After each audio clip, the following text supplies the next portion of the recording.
Hey guys, welcome to the Beer to Talk podcast. So sorry for this episode to be coming out late. We usually release these early Wednesday morning so that you can hit these up on your commute or your morning jog or whatever. I've been a little bit under the weather and also been wanting to have this podcast out, and I didn't want to skip it before Thanksgiving because these are the thoughts that are happening when you go home for the holidays or as you approach the new year. And this episode will be one of the most important episodes of the Beer to Talk ever. It'll be one of those timeless ones where you can listen to it any time of the year and reevaluate your process and what you're going to do to fix it.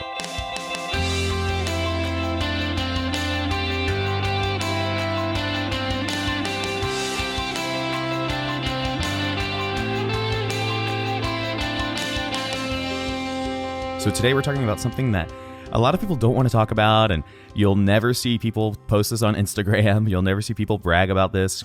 But it's about people not getting booked. And I want to talk about why you're not getting booked. A lot of times when we are approaching clients or talking with them, we take so much personal investment with them, or even just the time of putting our email out there and emailing back. And, we often end up ghosted or we never hear back from them. And we're always curious why they didn't book. And, there are so many reasons why a couple or a client, depending on what you do, isn't going to book you. And I think that a lot of people get nervous around this time of year because the security for next year is an incredibly big deal on your just personal anxiety levels, your thoughts, and how you're going to process through the holidays. Honestly, like I've had holiday seasons where I've gone in and I've just been nervous for the next year and wondering, oh, am I going to get booked, or what's going to happen, or what are taxes going to bring?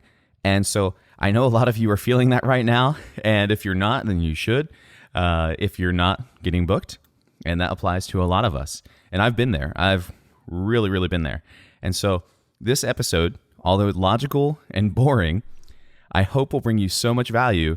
And hopefully we can fix or even try to evaluate the things that we are doing and to not get us booked, and switch a few of those around to hopefully get us booked. One of the reasons that not getting booked can be kind of a scary situation is not just because financial, not just making money or anything like that, but when we're not getting booked, that creates a lot of fear and anxiety in us, and that will cause us to book more than we need to, or maybe take clients that aren't ideal or aren't the right type of client. Like I don't shoot family sessions, but multiple times come winter, the past few years, I've been like, oh no, I need to take these family sessions, and it's good value at the cost of, me enjoying holiday time. Like I've shot family sessions on Christmas Eve or the day after Christmas, and it's like, why aren't you hanging out with your family? And no matter what holiday you celebrate, you need to have these times off, and you need to make sure that you are financially in a place, mentally in a place where you can approach these seasons, these heavy booking seasons, but also these seasons where you're supposed to be relaxing, in the proper way. And so the problem though, if you book these clients or if you book sessions or you take on things that aren't perfect for you in an ideal world, it will also lead to frustration and burnout. And it'll be more quick than as if you had 98% awesome clients, or, clients that are perfect for you, and you're not necessarily having that. So I took a survey of about 600 people, and I wanted to know how many weddings they had for 2018 as a good kind of gauge. But first I want to kind of share where I'm at, and I'll just be completely honest, share all my numbers with you and kind of see where everybody was at. What's the market like? What are people's thoughts and fears and concerns? And so for me, last year, 2016, sorry, I had 19 weddings total through the year. About this time last year, I believe I had, or the year before, I guess, I think I had maybe 8 or 9 on the calendar. And that was kind of scary, but it was definitely not enough to go full time, at least in DC. But I had some other gigs that were working out, and it was totally fine. So I had 19 weddings in 2016. And so for me as a wedding photographer, that's kind of my main bread and butter. Probably 75 to 85% of my income comes from weddings. I'm not really sure what happened last year. I booked 37 weddings for 2017, which to some of you is like, that's nothing. You shoot 65 weddings a year and you're an absolute savage. But for me, having to go from 19 and then this year shooting 37 was absolutely incredible. I think at this time last year, I had about 16 or 17 already booked for this year. And that was incredible. And the feeling of security I got and the feeling of vision and the feeling that I could do this and I could make it. Those feelings are super important, obviously. And we love when that happens. We're like, yeah, this is my real job and I can do this. And so that was something that was really, really crucial to me. And I'm not saying that there is a number that you have to hit in order to feel valued or matter. You kind of have to go through the financial goals. You can listen to the pricing episodes. You kind of have to know you have to know your numbers, right? You have to know what you need for next year at this time to keep that revenue. And it's not a mystery. Like, you can figure these things out. There's fixed and variable costs, just like we talked about in the pricing episodes. And it's like, there's no place for winging it, honestly, especially if you're single and, single income, if you will, there's no place for winging it. So anyway, for me, as of, October, November, when we were recording this, 2017, for 2018, I have 21 weddings on the calendar for 2018, which is great. It's my highest number I've ever had this early in the season. And so what that means for me is there's a really consistent workload there. There is money in the bank and we've done well on our taxes and we're getting everything straight away. And I'm really excited because, as far as personally goes, there's a lot of things happening in my personal life that are going to shift soon with my wife and family and stuff like that, where it'll be good that my company has the income that it does and has the stability that it does. It's super valuable because stability equals less stress. So I have 21 for next year. I surveyed a lot of people to kind of see where they were at and what they thought. What were some of the things they said? How were they feeling about it? And so I'm going to walk you through this. So I surveyed 600 people in a Facebook group, and I kind of just asked them, how many weddings they had. And so the categories were, 0 weddings, 9 or less, 10 to 14, 15 to 19, or 20 plus.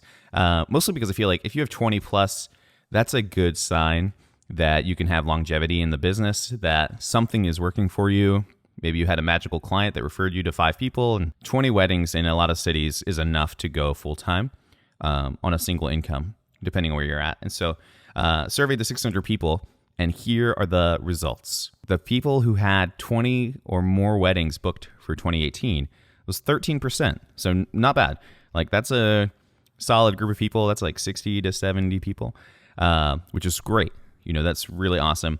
And then going lower than that, 10% had 15 to 19 weddings, which is awesome. And what that means is that hopefully through this season, as we're going through Thanksgiving, Christmas holidays, New Year's to Valentine's Day, that's all a huge booking season.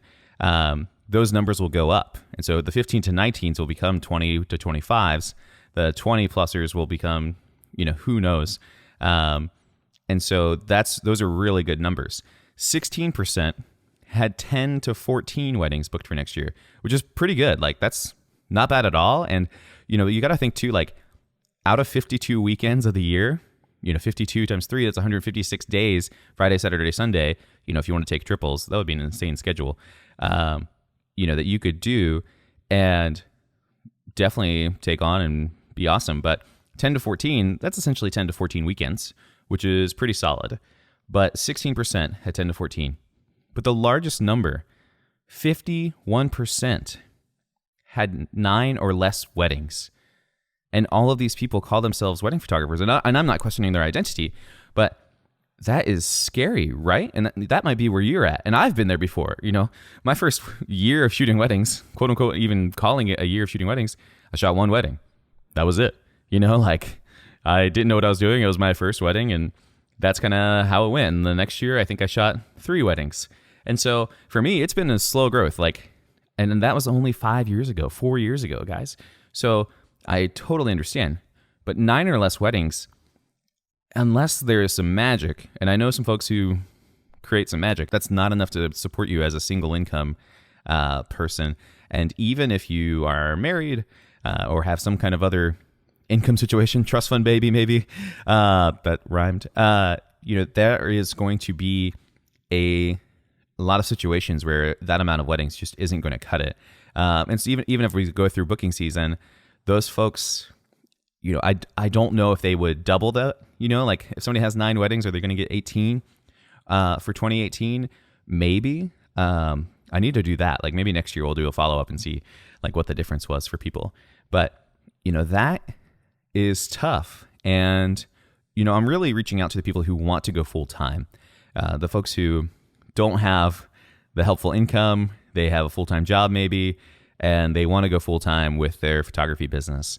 And so 9 or less weddings, unless you're charging like $12,000 or $15,000 per wedding, and somehow magically you got there, that is just not enough.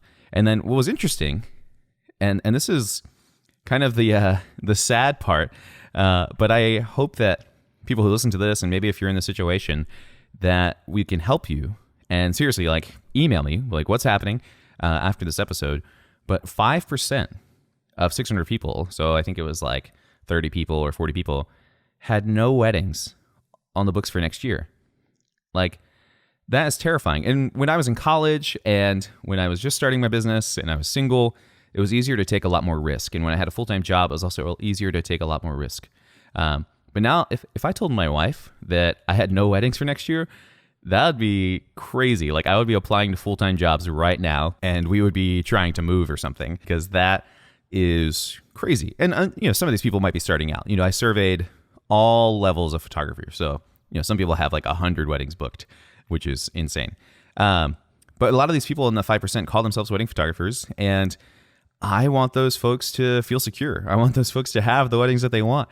And it's so scary coming into this time. A lot of couples got engaged in August and September. Coming into October, they want fall engagement photos. And so it's not like the people aren't out there unless maybe you live on an island. Anyway, so that's just kind of the rundown of, I took a lot longer on that than I thought I would. That's the rundown of where people are at. So where are you at? And you can totally email me or tweet me or Instagram me, like, let me know how many weddings you have for next year. Kind of curious about that. But I want to talk about some of the things that people said as they were giving their responses.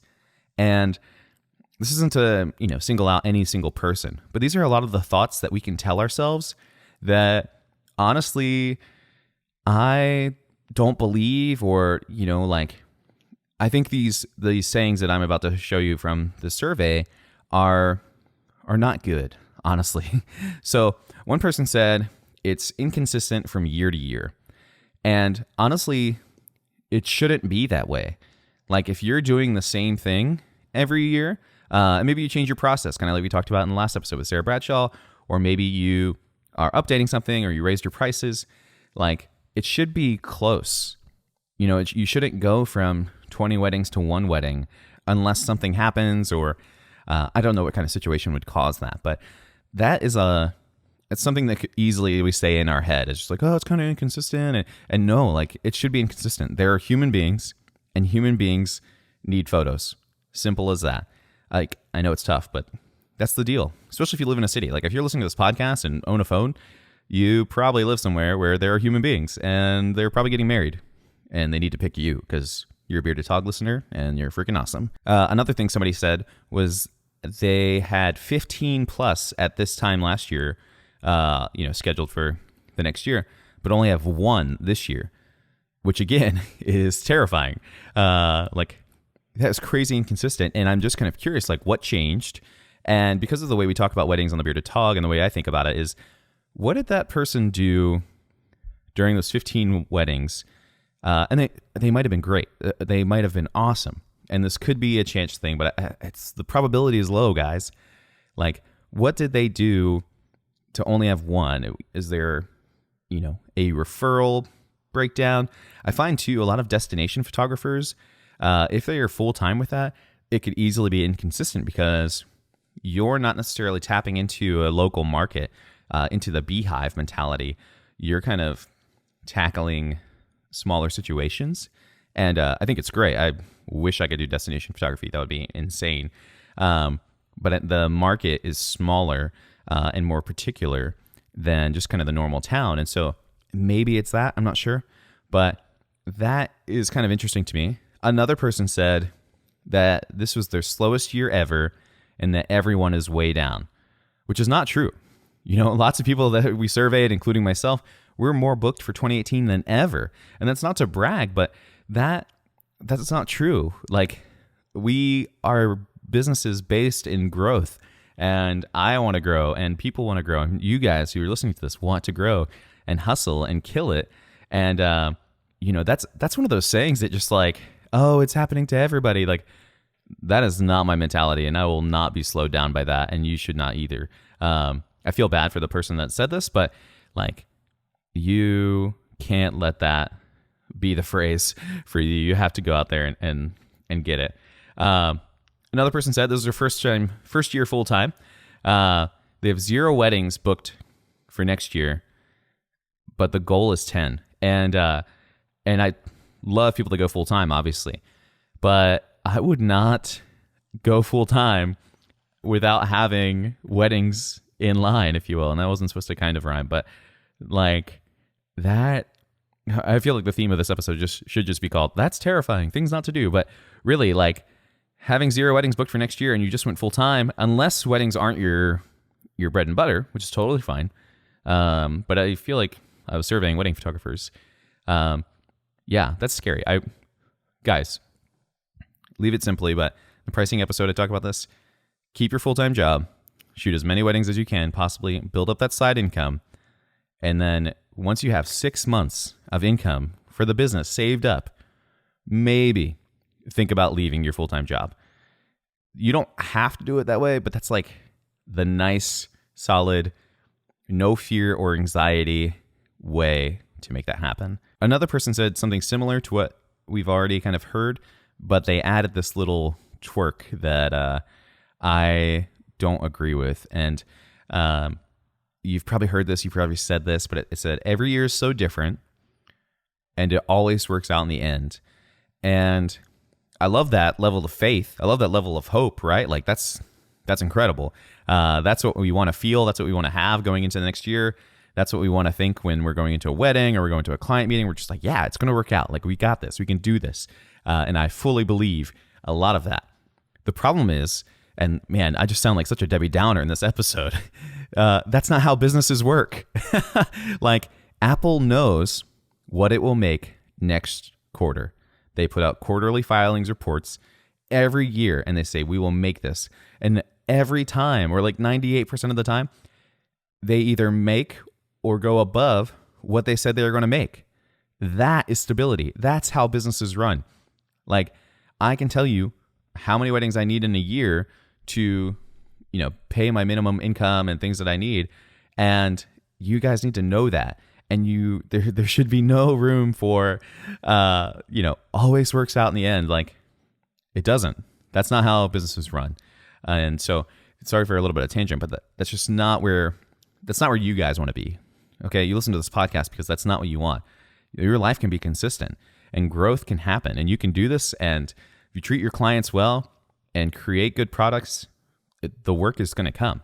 It's simple. I want to make clear something in this episode, that if you're only getting 1 lead a month, 2 leads a month for weddings, and you're booking them, then you are doing incredible work. Then bravo. When I was first in college, everything that came in, I, for the most part, was able to book. And when you're starting out, you have to be less choosy, for sure. At least that's my philosophy if you want to kind of go.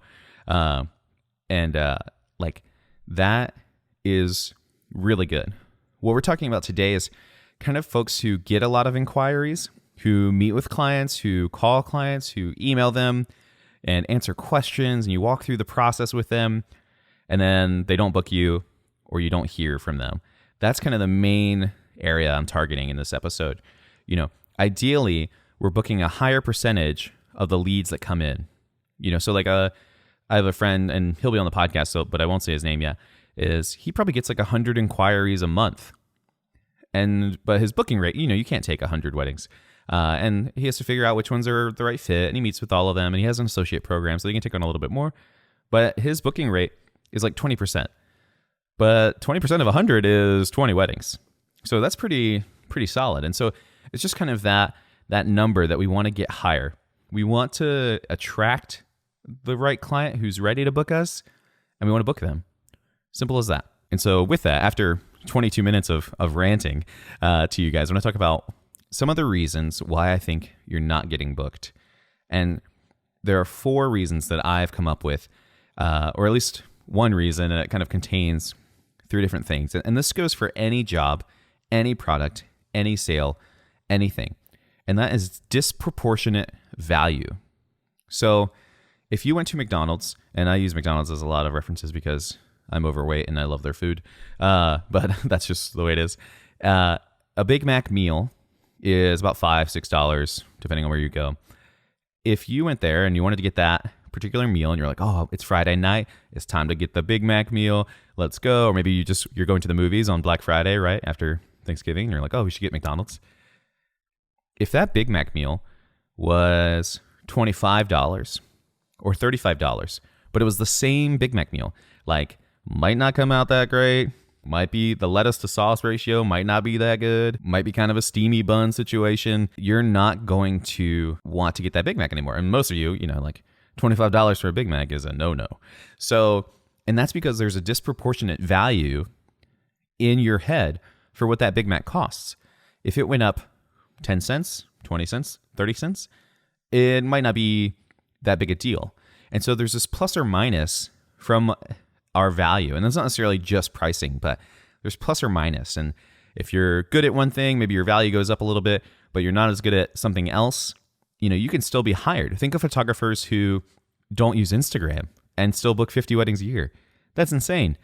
And some people would say, oh, they're not going to make it, or it's not going to happen, but they're doing something well elsewhere in their business that is making that happen, that is bringing that value and making that value still worth it for them. Obviously, the first part of determining your value and evaluating this is your pricing.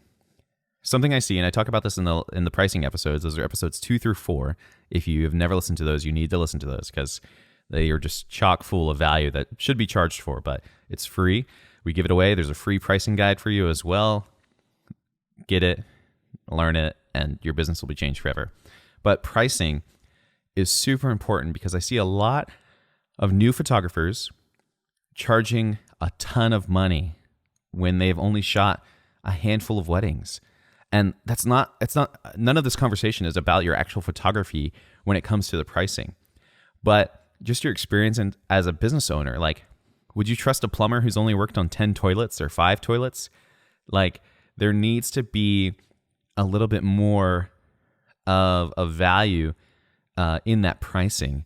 And if your business costs a lot of money, then you need to reevaluate. But episode 3 or 4, the third episode of pricing, will help you out as far as your business costs. Your pricing needs to be a little bit under what your value as a brand, a person, and a company attracts, if that makes sense.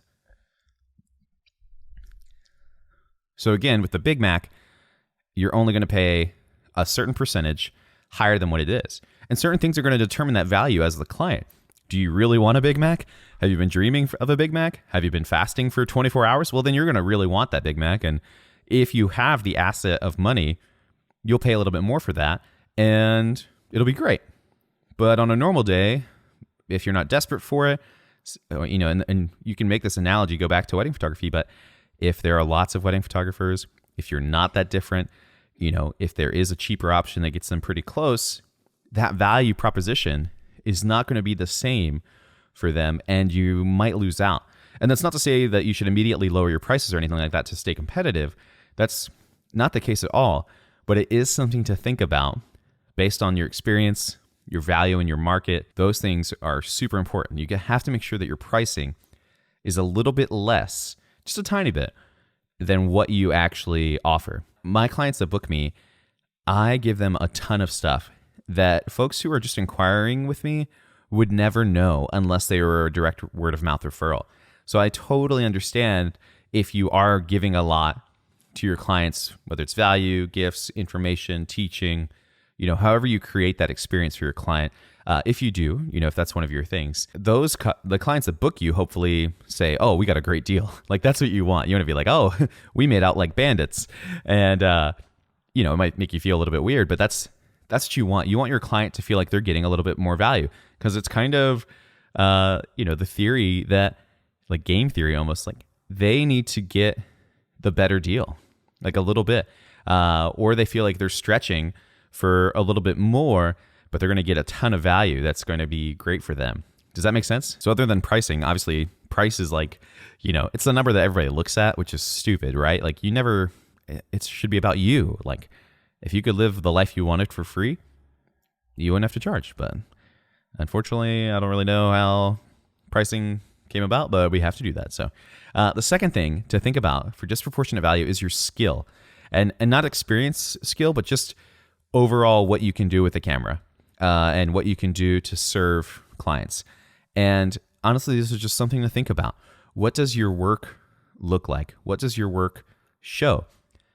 This kind of goes back to like how much experience you have with weddings, which we'll get into experience, but have you been able to create a diverse portfolio that shows who you are and what you care about, and makes it so easy for a couple to say, oh, wow, yeah, those guys shoot everything. They're incredible. Like, of course they have experience in this.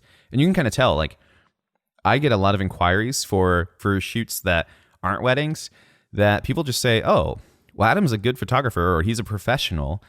Why wouldn't he be able to work on this? Which is kind of valid for the uninitiated, if you will. Like I assume that a plumber could work on a bunch of different things, but maybe he's only specializes in kitchens and bathrooms. And that's going to be kind of different, but you have to be able to show that you're proficient in your skill. And that comes with time. That comes with posting good and only the good content that you've created, the content that you're proud of. And honestly, it comes from challenging yourself. If you're not where you need to be, like, you need to shoot the things that make you scared, honestly. And those things will grow your skill. Lastly, the third part of disproportionate value is experience. Simple as that. So my clients know I'm about to reach my 100th wedding that I've ever shot. And there are photographers that have shot 1,000 weddings, right? Like, that's crazy. And there's some photographers that are high end that will never shoot 100. They shoot 12 weddings a year at $12,000 to $20,000 a year, which is amazing. And I wish I was that. Or they have other really large podcasts and products that they sell, and they make their money elsewhere, and they're doing great.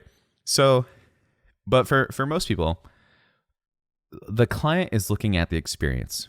That's why, colleges and businesses always have those like little kind of bylines, like established 1861. You're like, wow, what was college like in 1861? Where was Google at? Those are the things that a lot of people back in the day, including our parents' generation and even our generation, we look at it and we say, yeah, these people have experience. They've been doing this for years. We need to make sure that our value matches our level of experience. So for me, my first wedding, I charged $500 for it. And that was mostly just for gas. And I rented equipment that I didn't have so that it could be a more professional and fine-tuned product, so that I could use it for my portfolio later and it would show my skill, proficiency, and experience. But now my experience is much greater. And so even if my pricing was lesser or even a little bit higher, even if my skills were a little bit different, clients would know, wow, this guy has a lot of experience. If they just go on the blog, adammason.com/blog, they'll see all of these weddings, engagements, events. Like this year was a busy year. It's my busiest year ever. And so they see that. And part of that is just kind of pushing, hey, we can do this. It's been done. What's up? Like, here is everything I've done. And that's really good to have. And so when you go back to your pricing, or you go back to why people haven't booked you, they're looking at those three things. Pricing, is the price worth it? Is the price a better deal for them? And you might say, well, yeah, it's got an engagement session. It's got this in there. They're also looking at who you are. Like, how are you going to serve them? Do they feel like you can serve them properly? Have you served one of their friends? Did they hear about you from word of mouth or just on Instagram or online? Those clients are going to look at you a little bit differently. Are your skills proficient enough? Maybe they're getting married in a dark place. Maybe they just want to make sure they have a highly skilled person because they've heard horror stories, and then experience. Can you show them that no matter what happens on their wedding day, you'll probably be able to make quality content and products that will support them and that is whatever they're looking for? Does that make sense? So you have to think about that disproportionate value. And I know that's a crazy thing to think about, but that's why, again, you go to Goodwill, right? To, maybe shop and buy a new shirt or a mug or something like that. And you're looking for a deal, right? So if something was $50 at Goodwill, unless it was a dresser or something like a larger thing, you're not going to be into it. And that's kind of how disproportionate value works. And there's a few different reasons why that is the way it is. And so you can kind of think about that through the lens of your own business and what you offer, how much it costs, how long have you been doing this? And this will be tough because maybe you booked one wedding at a high package or high number and you're like, but Adam, I did this once. Well, one, you need to make sure that you go kick some butt on that wedding or that product. You need to treat, if that is the client that you want, go all out for it. Don't, within reason, don't spend a ton of money on it, but all your time and your effort, put it on there. And something I forgot to say, ironically, and this is a podcast and I could edit it back in and put it there, but guys, it's real life. The Bearded Talk is real life. So for pricing, maybe you've been in the business for a few years, 3 to 5 years, and people aren't booking you and you're getting ghosted and it feels weird. Maybe if you raised your prices, maybe you raise them a little too much, too fast, with not enough growth. And I'm not saying you shouldn't raise your prices. I firmly believe you should. It's awesome. I did it this year and I was really, really, really nervous, and we'll do an episode on it. But it's worked out. It's been really great, and it's really magical. Just make sure that you evaluate that kind of pricing as well. If you upped your prices 30%, 40%, then that's a different crowd than the folks who purchased your services the year before, if that makes sense. And here's the kicker. I know all of that was kind of sad and kind of depressing, but any change you make right now won't necessarily save you instantly, because if you don't have experience or skill, then the only way you can save yourself with pricing, is one, if you're getting clients or if you're getting inquiries, if you will, you have to be attracting people who want to talk to you. And then you have to price it so that it's a really good deal for them.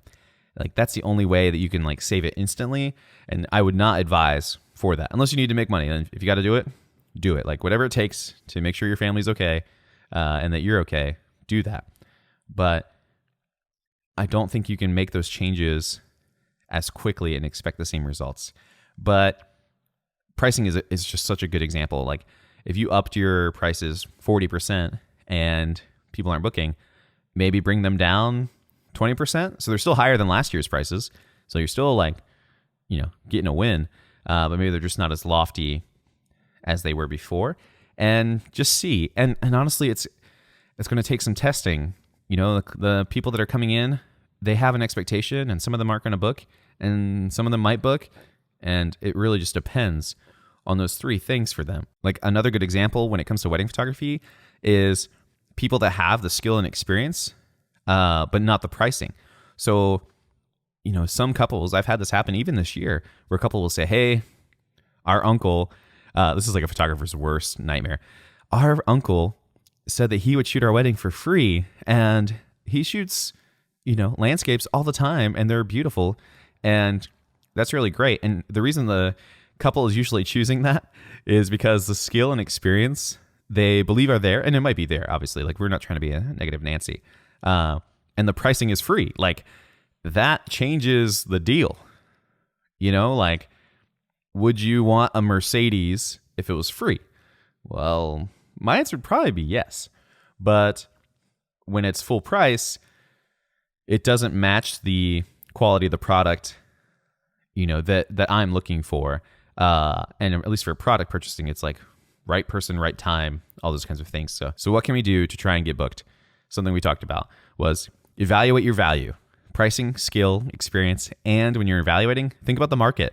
So in DC, there are 20,000 wedding photographers.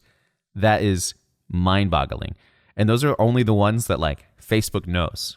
And I got this data from somebody that knows somebody. And so I trust them. You have to evaluate those 4 things. Secondly, this is going to be terrifying. Every single client that doesn't book, email them and ask why. Be nice about it. Hey guys, I'm just trying to update my records. I'm really curious. I would so appreciate it if you would take a moment and let me know why you didn't book. What you discover will be incredible. Some people might say, yeah, it was the price. And it might not be that your prices aren't worth it. They might just not value photography that much or your photography that much. And so maybe that was it. Maybe some clients had an uncle and that is going to shoot their stuff for free, and they didn't want to tell you because they felt silly and they've heard about the Uncle Bob theory. And maybe they listen to this podcast and they feel bad. They shouldn't feel bad. They're getting free photography. That's awesome. Something too that might come up while you're asking clients why they didn't book, or I guess they're not clients, inquirers, people, asking them why they're not booked is it just depends where you're at in your business. If it's your first year shooting weddings, you've shot 4 and you charge $3,500, that's going to be a little insane. And they might not be able to articulate it well, but they honestly just might not trust you. You might not have the experience. This is something I should have put in here. This is why being on a venue list is really, really valuable. I used to not care about those, but if you're on a venue list, couples trust those people who are on the list, even if those photographers aren't good. Like, they don't look at the work first. They look at the list first. And you usually get on those lists, but through trust of the venue, and couples who are looking there or clients who are looking there, that's a strong referral because couples are thinking, oh, that person has experience at this place. Well, maybe my wedding will be better because they have experience, to which, I talked about this before, but a plumber doesn't need to see a toilet before he knows how to work on it. And so photographers who always get the clients that are like, oh, we booked a photographer that knows our venue. I always hate that reply, but that might be something that you actually get when people inquire to you and you talk to them. Definitely think about how you're going to approach all your clients and be ready for whatever they're going to say. And don't take it personally. Like, this is just a transactional thing. Honestly, like, would McDonald's be sad if you didn't buy a Big Mac? No, I don't think they would be sad. Don't go ask them. That would be weird. But be bold. This will be a good thing for your business and something for you to think about. The last thing you can do that I would advise on what you can do now is to create content. If you're a photographer, find people, photograph them. Any time of the day, whenever they're available, whenever you're available, whether it's on Craigslist, whether they're a model, whether they're not, whether they're a family, create photos, high quality photos. The only thing you can control right now is your skill and a little bit of your experience. Make sure that you level those up. You'll get more attention, and more attention can attract more people that will enjoy your work and trust you as a professional into the next level of what you're looking to do. So create content, even if it's for free, which I'm a huge fan of. Even if it's for free, go do it. Like, especially if you are full-time, quote unquote full-time, but don't have anything booked, you need to be shooting every day. Blog post every day, shooting every day, like until March, shoot every day. And then email me and show me all of it. I'll look at it. I would love to look at it. Do that. Because if people know that you're hustling, that is attractive, 1. And then 2, that will show that 1, you're going to get it better as a photographer. And 2, you're going to be able to know and show that you can do a lot more things, that you can be very proficient. One last example is my stepdad, who is a master carpenter, which is like a real phrase. He's been doing carpentry since he was 15 years old. He's now like 60. He's been doing carpentry longer than most people have been alive, longer than I've been alive. Like, he has a large portfolio, right? And that's why people hire the company he works for. People offer, like, they make custom things. He has the social proof, if you will. He has the content. If you want to see a picture of something that he's done, he can show you thousands upon thousands of pictures of what he's done. And that gives you peace of mind as a potential customer. Simple as that. So just to recap, what do you need to look at? Disproportionate value. for you and clients. This is why you're not getting booked. Pricing, skill, and experience. Think about those three things. And honestly, don't let fear dictate what you do, but take charge. You can be responsible for this moment right now. You can be responsible for changing how your company looks, how your company feels, how successful your company is. Don't post about this on Instagram per se. Just if you post about this and you want people to cheer you on, just say that you're taking some new initiatives and go for it. This will be the season right now, whenever you're listening to this, whether it's winter season or just you're not being booked at all. Don't show weakness. Show strength. Fake it till you make it. If you don't have the stripes of a tiger, paint them on and freaking go for it. Because in 6 months, things can be different. But it's just like working out or anything else. If you want them to be different, you have to do the work. And you don't have to do the work that you're being paid for. You can do the work for free.